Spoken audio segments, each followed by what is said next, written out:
Assalamualaikum. Nggak bisa dipungkiri, angka-angka tertentu itu penanda kondisi kita.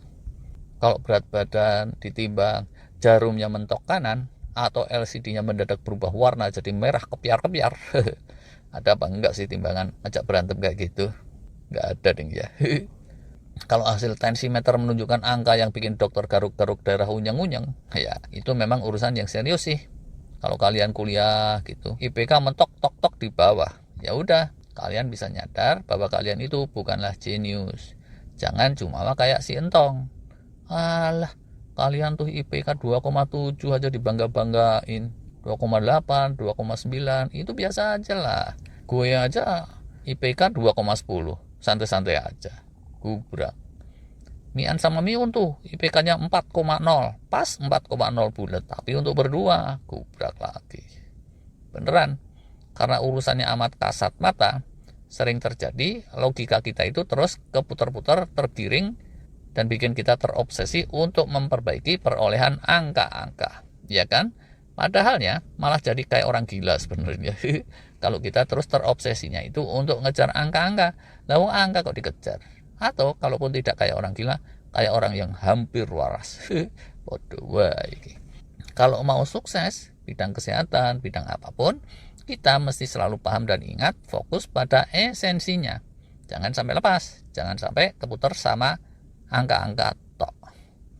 Orang demam coba ya, begitu di termometer 41 derajat Celcius. Lah, jangan fokusnya nurunkan panasnya itu sampai seturun-turunnya. Kalau obsesinya ke sana, pikiran bisa keblinger, jadi pengen masuk kulkas atau freezer sekalian malah cilaka. Padahal yang masuk freezer itu biasanya chicken nugget bro, bukan manusia. Walah. Sebaliknya, kita mesti fokus mencari inti masalahnya. Waduh, ternyata gejala tipes nih. Ya udah, tipesnya itu disembuhkan. Dengan sendirinya nanti angka suhunya akan menurun. Tensi tinggi gitu ya. Kalau dokter yang kurang dalam ilmunya biasanya langsung otomatis aja tuh. Oh, umur segini tuh biasa hipertensi. Udah deh, sekarang saya kasih obat tensi yang generik murah meriah dan stop makan gorengan. Kalau banyak gorengan di rumah, kirim aja ke sini. Itu kesukaan saya tuh, bala-bala sama pisang goreng. Gubrak lagi. Di Indonesia ada nggak sih dokter ngelunjak kayak gitu? Mungkin tadi itu contohnya dari pedalaman Suriname. Kalau dokter yang beneran cermat dan ahli, biasanya kalau nemu orang tensi tinggi, bakal dia cari dan cari sampai ketemu akar masalahnya. Dan bisa kejadian, itu tidaklah mudah. Kalau mudah sih nggak usah dokter. Tukang permak lepis saja mungkin bisa kasih solusi. Tarifnya 20.000 sih biasanya. Walah, nggak mengherankan ya. Ada banyak orang yang tensinya tinggi, itu terus celingak-celinguk. Dikasih apa-apa kok tensi gue nggak bergeming ya. Kayak naik-naik ke puncak gunung aja terus. Artinya tinggi-tinggi sekali. Walah. Salah satu dokter Jepang yang terkenal, saya lupa namanya ya, tapi dulu saya pernah punya bukunya terjemahan bahasa Indonesia. Dia bilang, seringkali kalau akar masalahnya sulit dicari, karena problemnya sudah agak multidimensi atau komplikasi atau apa, yang saya lakukan itu terus berusaha kasih treatment yang sifatnya memperbaiki atau menormalisasi secara menyeluruh, alias diarahkan untuk healing dan rejuvenation yang holistik. Kalau enggak, dia bilang, dokter-dokter kayak saya itu bisa kejebak pada usaha-usaha trial and error atau coba-coba yang sifatnya parsial, yang malah bisa membahayakan pasien. Alhamdulillah minjalik, ya kan? Kalau yang udah sering nonton kanal ini mestinya ya kayak gitu pendekatannya. Kalau kelebihan berat badan gitu ya, jangan terobsesi nurunin angka timbangan. Angka itu cuma salah satu tolok ukur. Padahal hati kecil kalian pasti tahu kan ya, yang kalian inginkan nggak pernah cuma satu, banyak, selalu banyak. Kanal sebelah bilang, kalau pengennya cuma satu tok, pengen bobotnya turun, potong aja kaki, pasti turun. Tapi kalian nggak mau gitu kan ya. Selain bobot turun, kalian juga ingin tetap normal sehat. Nggak mau juga kalau terus mukanya terlihat cowong dan terjadi penuaan dipercepat. Nggak mau terjadi gangguan hormonal. Nggak mau livernya rusak. Nggak mau ginjalnya rusak. Dan seterusnya, dan seterusnya. Secara esensial pasti seperti itu, pasti banyak maunya, namanya juga manusia, bukannya orang-orangan sawah. Sedot lemak gitu, terus turun bobot drastis sekejap mata. Itu bisa terasa fata morgana. Kalau bayarannya kemahalan, udah gitu nggak lama kemudian yang udah bagus-bagus ramping kembali blaber seperti sedia kala. Itu pasti kalian juga nggak suka. Nah, jadi hati-hati. Yang salah fokus tuh ya, kalau kebablasan terobsesi sama angka timbangan. Banyak yang terus cari jalan pintas, malah jadi tersesat jalan. Pakai obat-obatan diet yang kelewat ketat, emang sih dalam sekejap angka timbangan turun, tapi ekses-ekses jangka panjangnya juga seringnya banyak. Pertama, dia akan menimbulkan gangguan hormonal, naudzubillah ya. Bisa terus cewek-cewek nggak bisa punya anak selamanya. Sayangkan ya, bisa juga merusak ginjal atau liver atau organ penting lainnya. Bisa juga dia mengacak-acak konstelasi mikrobiota di perut. Terus daya tahan jadi menurun, daya imun menurun, jadi gampang sakit-sakitan, jadi lemah, jadi ringkih.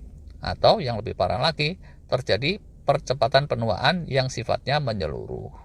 Kalau bercermin gitu ya dari agak kejauhan kelihatan sih kayak langsing ramping bener karena dasarnya bobot menurun drastis. Tapi kalau dicermatin dari dekat malah kelihatan kayak nenek-nenek peot. Apa kalian pikir yang seperti itu yang disukai oleh cowok-cowok masa kini? No. Quiz di TV itu sudah mensurvei 100 orang dan yang nggak suka sama nenek-nenek peot ternyata ada 273. Gitu deh. Jadi kita ini jangan sekedar terobsesi sama angka-angka yang kasat mata, tapi mesti paham esensinya dan mesti berpikir menyeluruh jangka panjang juga. Dan kalau ada dokter yang terobsesi sama angka-angka, sudahlah kalian cari aja dokter lain. Indonesia ini kan luas, ya kan? Jangan dikira ya, kalau para dokter itu beneran profesional semua, logikanya lempeng semua, berpikirnya jangka panjang semua. Nggak kayak gitu juga. Realitanya di dunia ini, dokter-dokter yang senantiasa tetap sehat sampai tembus di atas umur 90 tahun, itu tidak banyak. Secara proporsi, mereka itu juga tidak lebih istimewa dibandingkan masyarakat secara keseluruhan yang non-dokter. Ada tuh yang kelewat rajin. Begitu ngelihat hasil lab pasiennya, semua aja yang di luar ambang normal, dia merahin gitu pakai ballpoint, terus secara parsial dia attack satu demi satu. Pokoknya semangat 45, dia pingin pasien binaannya nggak ada rapot merahnya sama sekali. Waduh, susah tuh kalau pasiennya udah umur 60 atau lebih. Kalau saya sih ya, I don't know. Dokter-dokter yang treatmentnya parsial kayak gitu dan terobsesi sama marka-marka hasil lab melulu, yang diandalkan utamanya cuma obat dan obat chemical, sudahlah, mending ditinggalin aja. Bisa aja sih saya yang salah. Silakan aja di komen dan direnungkan. Yang saya tahu, para sepuh yang bisa sehat bugar sampai 80 tahun atau lebih, hampir semuanya itu bukanlah orang yang rutin atau intens minum obat-obatan dokter. Kolesterolnya tinggi gitu, bahkan didemin aja itu bisa tetap sehat bugar sampai 90 tahun atau lebih. Apa karena saya kurang gaul? Nggak tahu juga. Tapi yang jelas, mestinya ini bisa jadi renungan kita semua yang ingin senantiasa menjaga amanah kehidupan yang dianugerahkan Allah kepada kita, untuk tidak terpaku atau terobsesi sama angka-angka tok. Gitu deh, terima kasih.